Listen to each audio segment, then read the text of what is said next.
السلام عليكم، عاملين ايه؟ يا رب تكونوا كويسين وبأحسن حال. فيديو النهارده زي ما انتم شايفين هندخل البلكونه. ليه بقى؟ لان عايزه اقولك ان الصباره دي ما شاء الله ما شاء الله ما شاء الله لازم تبقى عندك في البيت. عايزه اقولك انها جميله جدا، بصوا مبطرخه كده وحلوه. مش محتاجه ان انت تروحي تجيبي بقى من البراندات او من مكان او اي حاجه، ازرعيها في البيت يا حبيبتي، والله جميله جدا. يعني انا استخدمتها النهارده، طلعت منها شويه وصفه حلوه، وهطلع منها وصفات ان شاء الله جميله.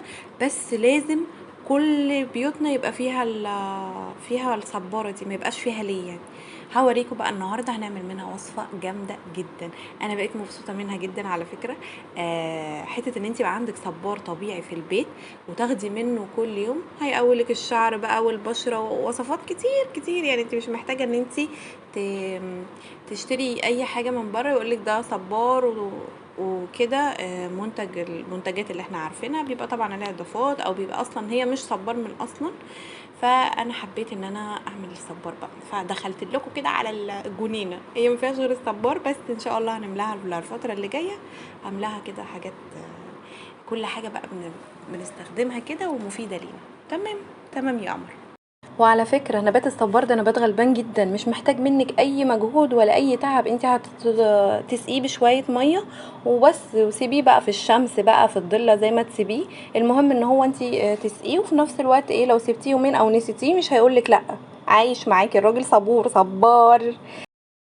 تمام كده، خدنا الوصفة الأساسية بتاعتنا اللي هي الصبار. تعالوا بقى نحط عليها شوية حاجات حبشتكنات حلوة كده، تعمل لنا وصفة جامدة جدا ونجربوها بصراحة وجميلة قوي قوي قوي قوي. وهتشوفي دلوقتي المكونات بتاعتها زي ما شفتوا كده. الجل الحلو الجميل بتاعها. البوت اللي جنبها ده كان بتاع ريحان، والحمد لله يعني التكل ما كملش معايا، مش عارفة ليه. المهم يلا بينا بقى نشوف لنا هنعمل ايه بقى فيها، ويلا بينا.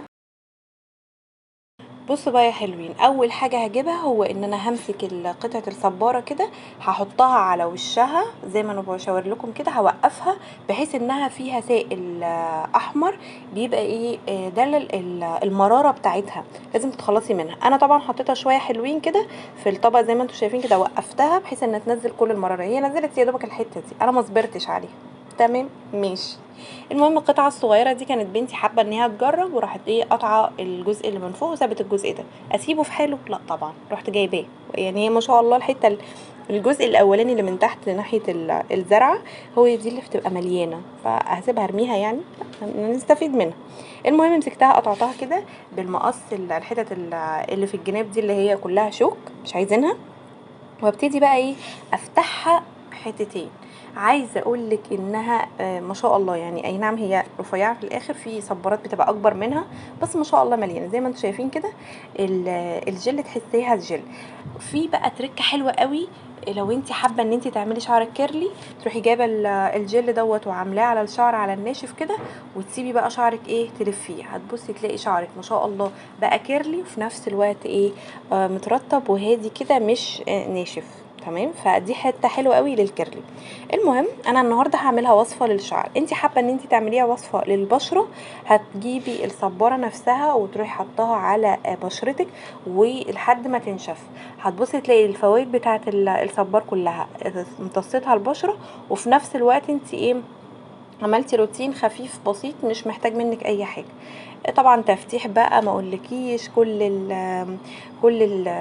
برضو السواد او المناطق السوداء اللي هي بتبقى في الدقن او كده، كل طبعا مره على مره. الحاجات الطبيعيه دي اكيد بتبقى مفعولها اقوى في نفس الوقت، بس عايزه ان هي تبقى على مده اطول شويه. زي ما شفتوا انا طلعت منها الجل كده، كحت بالمعلقه عشان اطلع كل اي قطعه جل فيها على قد ما اقدر. وهبتدي ان انا اخدها في بوله صغيره واحطها في الخلاط، اديها ضربه حلوه قوي. بس قبل ما اخدها في الخلاط هحط عليها المكونات بتاعتي اللي هتخليها غنيه جدا، وتعملي منها حمام زيت رهيب مفيش زيه. تمام تمام. انا عملت الوصفه دي، يعني بحاول على قد ما اقدر ان انا اعملها مرتين في الاسبوع، لان الوصفات دي على قد ما بتبقى جميله، على قد ما انت بتاخدي منها نتائج رهيبه لما تستمري عليها. تمام. وعندك الصبار في البيت، مش هتستخدميه ليه يعني؟ تحفه.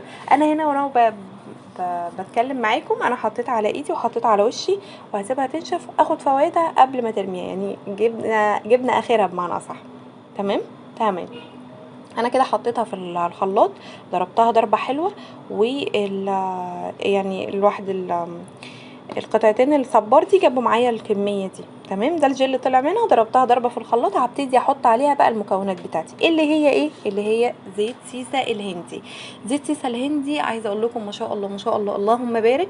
لو انت عارفه تجيبي من مكان اصلي، من بيدج بقى او من محلات قريبه منك، رهيب رهيب رهيب، جميل جدا ما شاء الله. بيطول، انا ما شفتش منه تقل بصراحه، شفت منه طول، وما شاء الله الطول باين وفارق. تمام.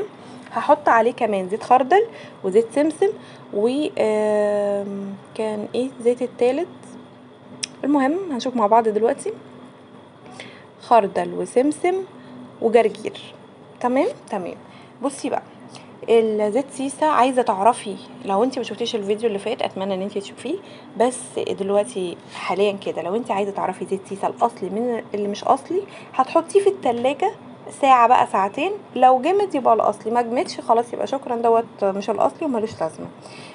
لو عرفتي المكان او يعني مكان عندك قريب منك بيبيع حاجات اصليه زي كده، لا تعاملي معاه، لان الزيوت الهنديه ما شاء الله ما فيش غنى عنها.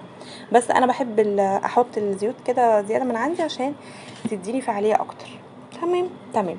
كمان هجرب في زيوت تانية، هجربها ان شاء الله الفتره اللي جايه وهقول لكم عليها باذن الله.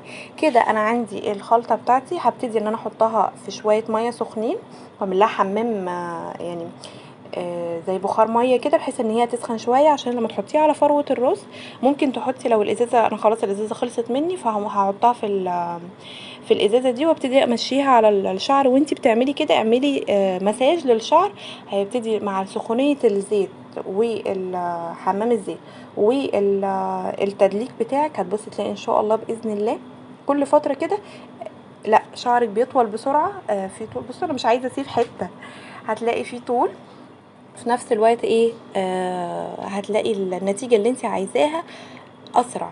انا ما شاء الله يعني مع الوقت، لا انا حسيت ان الشعر ما شاء الله طول، بس انا محتاجه لسه شويه تقل، فهجرب شويه وصفات معاكم الفتره الجايه باذن الله تكون اكيده، وباذن الله تجيب نتيجه. تمام تمام. اتمنى الفيديو يكون عجبكم النهارده، ودي الوصفه بتاعتي، اتمنى تكون عجبتكم وتجربوها ان شاء الله هتعجبكم جدا. الى اللقاء في فيديو جديد، باي باي.